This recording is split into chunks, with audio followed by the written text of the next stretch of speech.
Yes, Roma wines taste better because only Roma selects from the world's greatest wine reserves for your pleasure.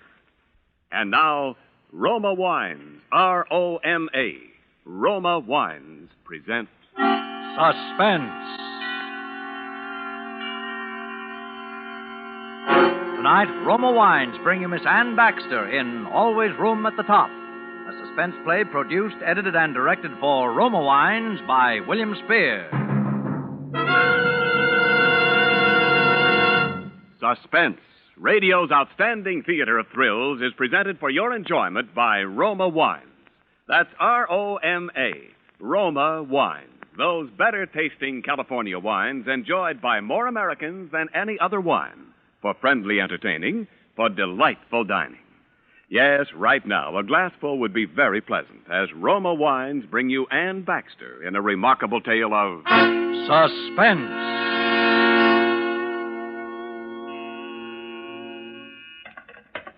Reception. Yes, she is, Miss Thornton. Very well, Miss Thornton. I'll have her come in. Miss Brand. Yes? Miss Thornton will see you now. A large corner office at the end of the hall. Thank you. Jean Thornton was a tall, square-shouldered blonde with high cheekbones and a good figure, and nervous as a cat. More than that. I hadn't been in her office 5 minutes before I knew that she was afraid of something. Her boss, the responsibilities of her job, something. I couldn't understand it. She was art director of William J. Farrell and Company, one of the best advertising agencies in town. She had everything I wanted, professionally and a couple of other ways. And yet she was afraid. I couldn't understand it. Then? Yes, these are quite good, Miss... Brandt. Helen Brandt. Yes, Miss Brandt. Quite good. But, cigarette. Thanks. Oh, how cute. Oh, silly thing. Mr. Farrell sent it to me from Mexico. Where else in the world would anybody have the patience to sit down and put together a musical cigarette case? But, as I was saying... what was I saying? Oh, yes. Yes, these are really very good layouts, Miss Brandt. I like them, but I don't quite see how we can use you just now. You said that before, Miss Thornton. Yes, so I did. Well... Look, Miss Thornton, I don't need the job. I'm not one of those desperate people that's come in to cry on your shoulder. I have a job at Maxfield and Ellis, but they're stupid there. I'm not getting any place. In a firm like this, where people have imagination, you have a chance. That's all I want, a chance. So do a lot of other people, Miss Brandt. Well, I'm not a lot of other people. I think I've got ability, and you know it. Commercial ability. I think I could be professional. Yes. Well, if there's an opening, we'll get in touch with you. You'll get in touch. I know what that means. I've been given the brush off by experts. That will be all, Miss Brandt. But I'm sick of being brushed off.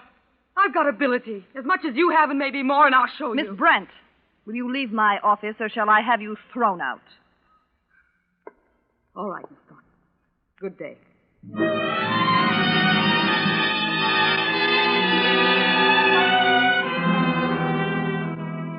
Of course, that would be the last time I'd ever lay eyes on Jean Thornton. That's what I thought. I went back to my office and worked most of the night, catching up on my own stuff, doing a little extra that I was peddling around town. I was standing on the sidewalk, kidding with a night elevator man, while I waited for a cab, and looking up at the tower against the early morning sky.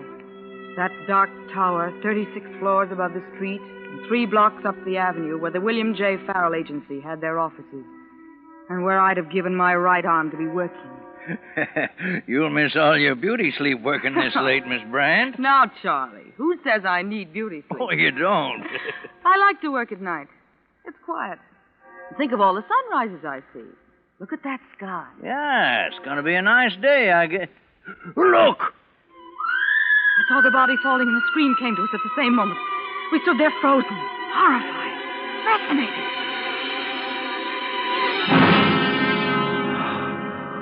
Oh, Lord. I wish I hadn't seen that. Charlie, that was someone from the Farrell Agency. Whoever it was, poor devil. A woman. Oh, wait, Miss Brandt. I wouldn't go up there. Miss Brandt.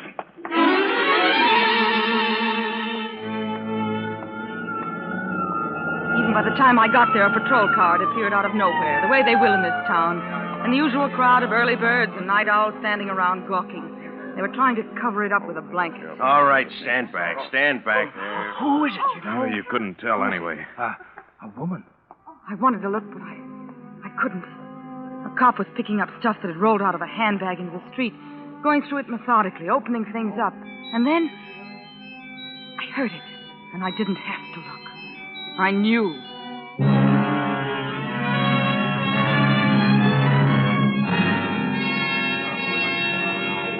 Please, I tell you, I don't know when Mr. Farrell's coming in. I don't know. You wouldn't try to kid the press, would you, sister? You might as well tell us because we'll just sit here anyway until. Hey, there he is now. Mr. Farrell, I'm from the news. I'd like to know if. Please, I can't tell you anything now. Mr. Farrell, I'm Helen Brandt. Mr. Farrell, my people would like to know if Miss Get Thornton your had been foot out of that door now, motive. please, get out of here, all of you, get out. I told you I can't talk to any reporters. Now give me a I'm few not a minutes. reporter, Mr. Farrell. I'm Helen Brandt. I'm art director of a small advertising agency, but I've got some What? samples here. And... Mr. Farrell, please, just look at these. You're going to have a new art director. What did you say? Sure, you're shocked. But it can't hurt her. And I've been trying to see her for months, and now you're on a spot, and if you just look... Take those things out of my face and get out of Just here. look at them first. That's all I ask. All I ask is that you... Well, And, this one, for Parker's shoes. I've followed Miss Thornton's general ideas, but I've added, well, that. mm-hmm. They're good, Mr. Farrell. And if you say they aren't... All right, they're good. They're very good. But if you think I'd hire a woman who hasn't any more decency than to barge in here at a time like this and try to push... Decency? What's decency got to do with it? Do you need an art director or a Sunday school teacher? Look, Mr. Farrell, now, if you don't mind, my people want to know what Miss Thornton was doing in her office at 5 o'clock this morning. She must have been working all night on the new Parker layouts. They have to be out by... They have to be out by 3 this afternoon. Working all night. Maybe went to the window for fresh air, tired, got dizzy. Look, Miss... Brandt. Helen Brandt. Miss Brandt. Miss Brandt, I think you're one of the most despicable women I've ever had the misfortune to meet. But I've got a very big job to get out this afternoon. My assistant art director's homesick, and by the time I interview Thanks, these... Mr. Farrell. You can arrange the details with my secretary in there. And frankly, the less I have to do with you myself, the better I'll like it. I think you'll change your mind about that, Mr. Farrell. Now, Mr. Farrell, if All you right. wouldn't mind, we know things are tough and you don't want to tell us, but... Yes? Are you, Mr. Farrell's secretary, yes. Oh, well, I'm Helen Brandt. Marie Harris, how do you do? How do you do? I'm taking Miss Thornton's place. Taking Miss Thornton's place, I see. Yes, temporarily. Well, you're not one to let the grass grow under your feet, are you, my dear?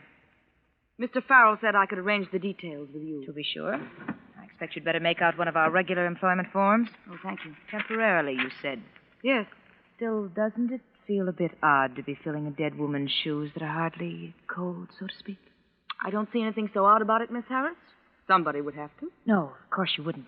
By previous experience, does it mean just in the advertising business? Any experience that might be applicable. It has occurred to you, I suppose, Miss Brandt, that when someone like Miss Thornton is cut off in mid-career, so to speak, there's usually a reason for it. They say it was an accident. An accident, do they? Oh, will this be all right, Miss Harris? Yes, that'll do. Of course, there's always the possibility of suicide. I suppose you thought of that. I suppose it might have been. Will you show me my office, please? Certainly, this way. You might as well have the dead woman's, that is, Miss Thornton's office. And of course, there is another possibility. Isn't there? What other possibility? The possibility of murder. Murder? Why, yes. Here's your office, Miss Brandt. If you need anything, just call me. I want to make you as comfortable as possible under the circumstances.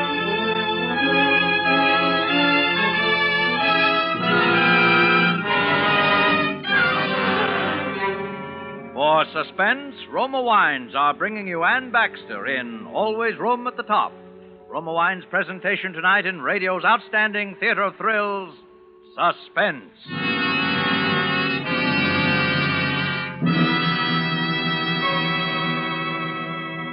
Between the acts of Suspense, this is Ken Niles for Roma Wines. Next time you buy wine, remember, more Americans enjoy Roma than any other wine. Yes, Roma wine is America's first choice because there's an important difference in Roma wine. A difference in fuller bouquet, richer body, better taste. A difference that means more enjoyment, more pleasure for you and your guests. To bring you wines that are superior, that taste better, Roma starts with California's choicest grapes.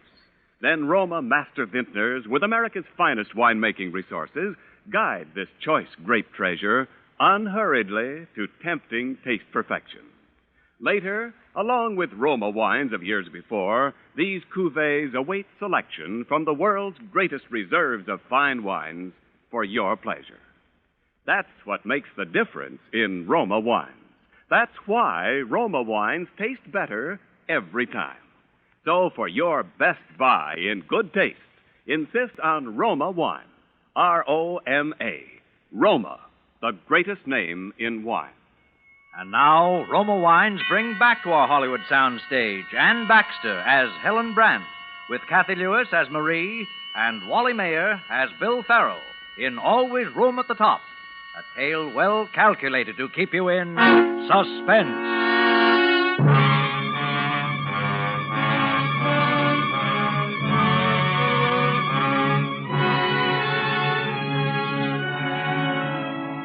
I'd met Marie Harris's type before.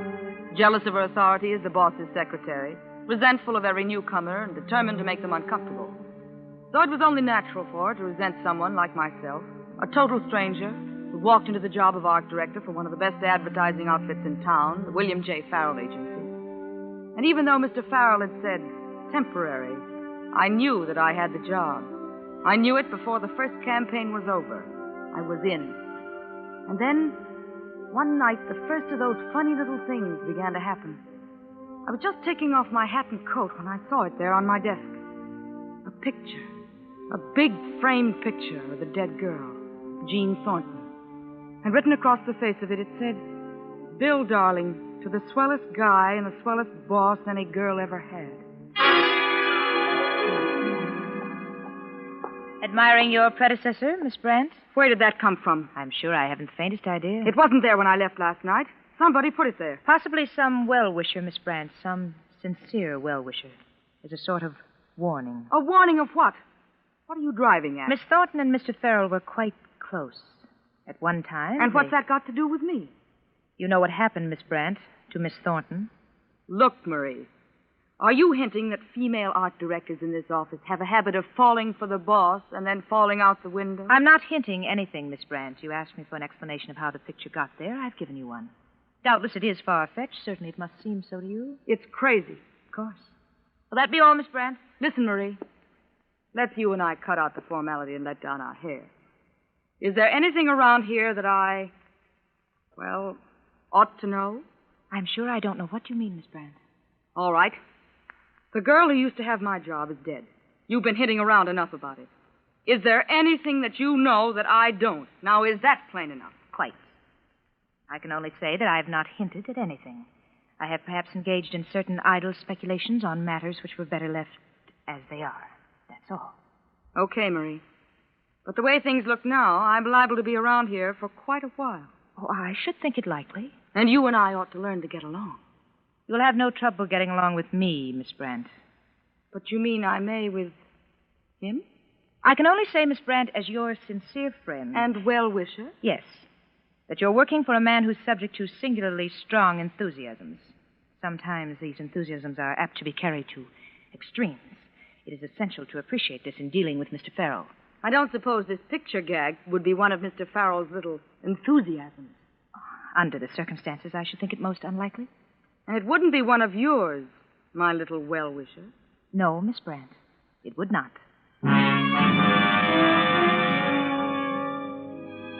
You couldn't help but believe her. She was so prim and proper. But I was determined to have a showdown anyway on the whole thing. My job and everything. I stalked into Bill Farrell's office with a picture in my hand and without benefit of knocking. Oh, hello, Helen. Come in. Something that appears to be from your desk seems to have popped up on mine. Here. Where did you get that? I just told you. On my desk. Your ever-tactful Marie has suggested that some well-wisher left it as a warning. Oh, poor Jean.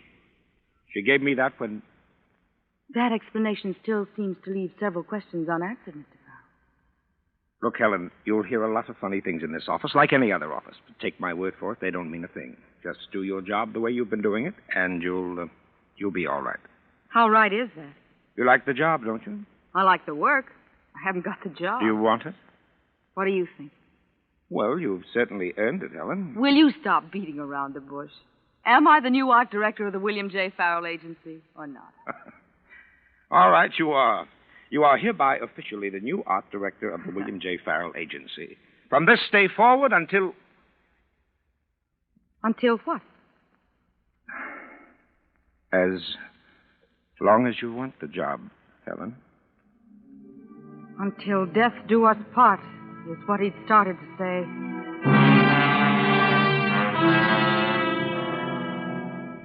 I forgot it, though. I forgot it almost the moment he said it. For the next 24 hours, I was walking on air. It wasn't just a job. It was something even better. I knew Bill Farrell was falling in love with me. I knew that was just a matter of time, too.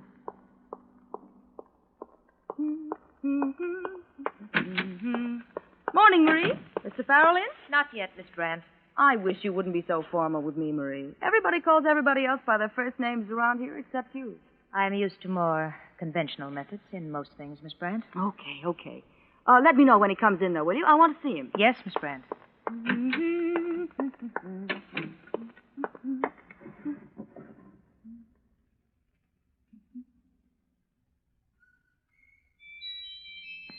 Hello, Bill, darling. You hear it? Yes, it's that silly little thing you sent me from Mexico. I got it just this morning, darling. And so I wanted to tell you how sweet it was. And thank you this way. Marie! This Christmas. Marie! Yes, Miss Brandt. Marie, I just heard her voice. Whose voice, Miss Brandt? Hers. Jean's. Miss Thornton. Why don't you lie down on the couch for a moment, Miss Brandt? You've been working too hard lately, and I'll get you some water. No, I tell you, I heard it. Right in this room. In this room? Yes, I know it was because there was that music box, too. That cigarette case of hers. Oh, yes, I remember. So do I. Because the last time I heard it was down there when they were picking up the things. There's no one here now, Miss Brandt. No one but you and me. I know, but I heard it. Was it speaking to you, this voice? No, to Bill, to Mr. Farrell. Something personal. Oh, I dare say. Have you ever looked in this closet by the door, Miss Brandt? Why, not especially, no. I think there's probably a perfectly logical explanation of what you heard, Miss Brandt. Yes, you see? Oh. A dictograph. It used to be Miss Thornton's. They use dictographs for everything in this office. They say it saves them $40,000 a year in stenographic help. I see. Something must have turned it on. Yes, there, you see? This box of pencils that has fallen off the shelf. It must have been that. What turned it off, Marie? I'm sure I don't know. It's quite simple, isn't it? Here's the switch. Hello, Bill, darling. You hear Stop it. Stop it. Yes, Miss Brandt. And now get it out of here. Certainly, Miss Brandt. Is there any particular I don't care what you do with it. Do anything you like. Throw it out the window. What was that, Miss Brandt? Just get it out of here. And leave me alone.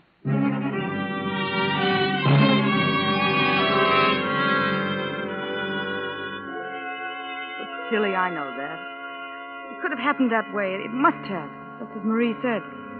And all the time in the back of my mind was a lurking horror. A nameless thing that I felt hanging over that office and over me. Something about a girl who was dead. A girl who had plunged to her death from that same dark tower that was now my dark tower. Plunged screaming to her death only a few short weeks ago.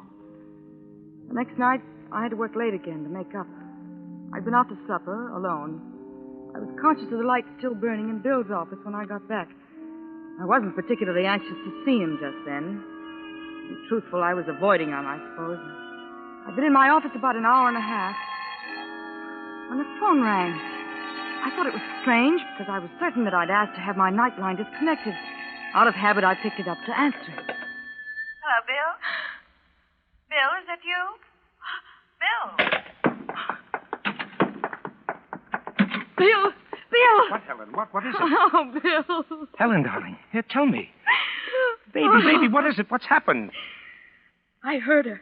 Again. Heard who, dear? Jean Thornton. Jean? Yes, on the telephone. I know it was. I swear it... But, darling, it couldn't have been. Oh, Bill, I think I'm going mad. Oh, Helen, darling, listen to me. The picture, the dictograph. All right. But this... Helen, look at me. Yes, Bill. I love you, Helen. You know that, don't you? Yes. Oh, yes, darling, I do. But I'm afraid. But there's nothing to be afraid of, darling. No, not that. I'm afraid because now I know that you're afraid. I am? Yes. You are, aren't you? Helen, Bill, please. You've got to tell me now. Now, look, darling. I'm in a jam. A bad jam, an awful bad jam. Yes, but must be. It's nothing that you have to worry about. It's nothing that isn't going to straighten itself out. It's nothing that I'm going to let affect us ever. Bill, if it affects you, it does affect us. Darling, you've got to trust me just a little longer. Bill, I do. I will. But it's about Jean, isn't it? Yes. Yes, it's about Jean. And it was. She didn't just fall. It was a terrible thing, Helen. Terrible. About as terrible as it could be. But, Helen, just remember this, darling. There's nothing to be afraid of. It'll all be over soon. Very soon. Is that all? All you can tell me? It's all I can tell you now. Oh, darling, I know what this is like for you, but please go home now and forget all about How it. How can I forget about it? Well, try anyway. I've got some things to finish up here, and then I'll call for you, and we'll start making our plans. Oh, you will marry me, won't you, Helen? Oh, Bill, yes. Then everything's all right. Go on now, go on. All right. Good night for now, my dearest. Good night.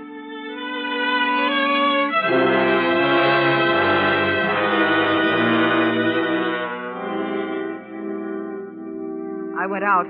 I didn't go home. I couldn't. I walked for miles, trying to think. But nothing made any sense, except that I was in love and in an agony of fear for what might happen to spoil it. And suddenly I realized that I had to know everything, now, tonight, whatever it was. So I went back to the office. Bill's light was still on, and I was just at the door when I stopped. You're insane, crazy. Suppose somebody saw you and recognized you. You sent me a message. You took me. I did not. I gave no message to no one. Why do you lie to me like that? I'm not going to. Then I heard it. I threw open the door, and she was standing there. Jean Thornton. A woman who was dead.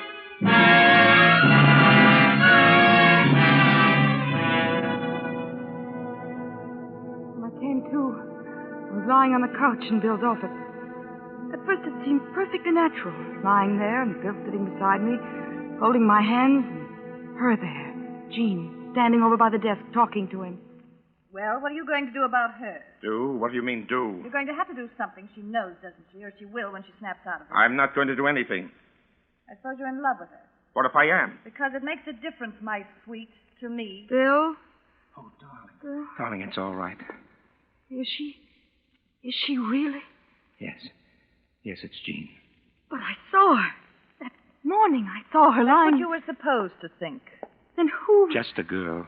Oh, you might as well tell her. At least then she'll be in it as deep as the rest of us. Jean, please. Your boyfriend there had been dipping into the till about $250,000 worth of the client's money. My insurance and what the company had me insured for was just about enough to cover it. Like a fool, I agreed to it. You suggested it. I thought he was in love with me then. But there was a girl. A girl who worked in the office. No friends, no family. I fired her the day before, then got her to come up here that night. Another chance. Modeling, I said, with my clothes. A cigarette case. I dug up another one. I knew people would remember that. Oh, Bill. I told you it was bad. Oh, darling, I don't care. I don't care what it was. As long as... I think you'd better let me take charge of things now, Mr. Farrell. Marie. Please don't move. I'm quite prepared to shoot if I have to. Marie, this is insane. Is it? It's a shakedown. What do you want, Marie? Quite a lot, I'm afraid, Mr. Farrell. And how do you expect to get it? It's your word against ours, three of us. You forget, Miss Thornton, that you are legally dead. As for the rest, do you remember, Miss Brandt, that I said we used dictographs for practically everything in this office? It was you then. I tried my best to warn you, Miss Brandt. I'm truly sorry for you. Listen. You might as well tell her. At least then she'll be in as deep as the rest of us. Jean, please. Your boyfriend there had been dipping into the till about $250,000 worth of the client's money. My insurance. There is more, of course, but I'm sure that will suffice. Now, Miss Thornton, I think you and I had better have a little talk alone. What do you want us to do, Marie? I'll come to you later, Mr. Farrell. For the moment, I must ask you to step into the conference room behind you. You too, Miss Brandt. Marie. Please, Mr. Farrell, not now. I shall have to lock you in, but it will not be for long, I think. You know, of course, that there's no other way out except down.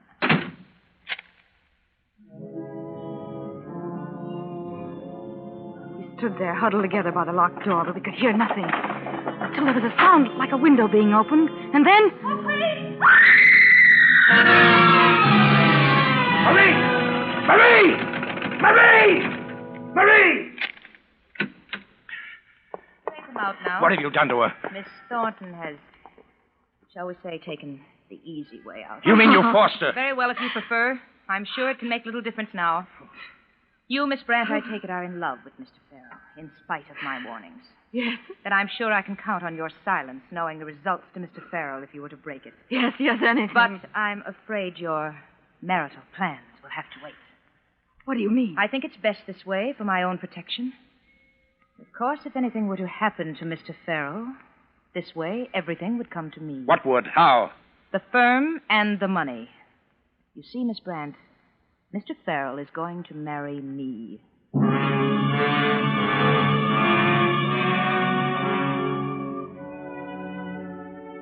I looked at Bill. I knew he'd do as she said. What else? I turned and left the room without speaking.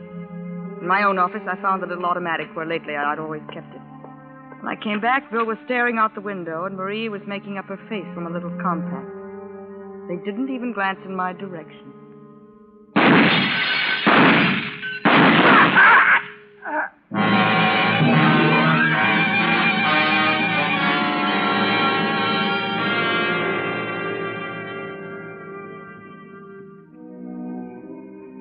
I'm waiting for the police. I've been looking over the new layout. The Dulcet Soap campaign is particularly good.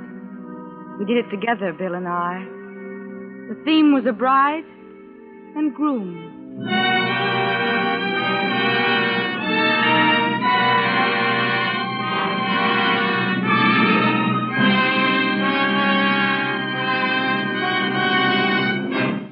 Suspense. Presented by Roma Wines, R-O-M-A, Roma, America's favorite wine. This is Ken Niles bringing back to our suspense audience the lovely, talented star of tonight's play, Anne Baxter. Anne, you did a marvelous job. We're sorry you weren't cast as a sweet young thing tonight, but then most of our suspense characters are pretty rugged, you know. Well, I can't be the sweet young thing all the time, Mr. Niles. Well, bad or good, to show you how we feel about you, Anne, here's a gift basket of Roma wines with the compliments of your host tonight, Roma Wine. Thank you, Ken. And Roma, too.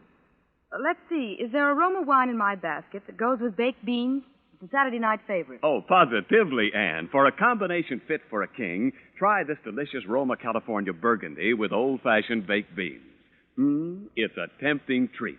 And whatever the dish, robust Roma Burgundy adds zest to everyday meals. Ken, I could use you at home to help sell my cooking. No need of that, Anne, when you serve Roma Burgundy. You'll find Roma Burgundy works wonders for the simplest dishes, brings out the natural flavor goodness of any hearty food. And remember, with Roma wines, you enjoy an important difference, an extra goodness in fuller bouquet, richer body, and better taste. Yes, that difference in Roma wines, that better taste, is the reason more Americans enjoy Roma than any other wine. It certainly makes sense, Ken. Thank you, and good night. Anne Baxter is currently being seen in the 20th Century Fox Darrell F. Zanuck production, The Razor's Edge. Tonight's suspense play was written by Eleanor Beeson. Next Thursday, same time, you will hear William Bendix as star of Suspense. Produced and directed by William Spear for the Roma Wine Company of Fresno, California.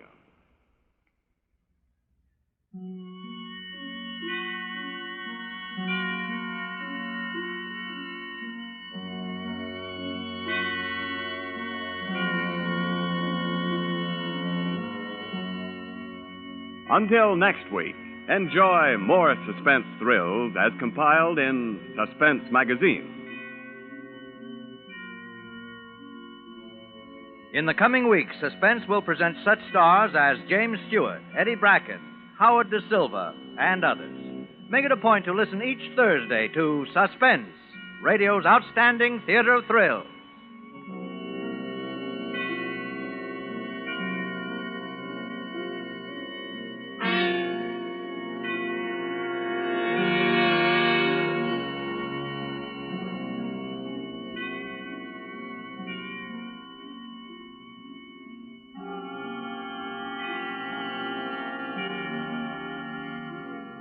Stay tuned for the thrilling adventures of the FBI in Peace and War, following immediately over most of these stations. This is CBS, the Columbia Broadcasting System.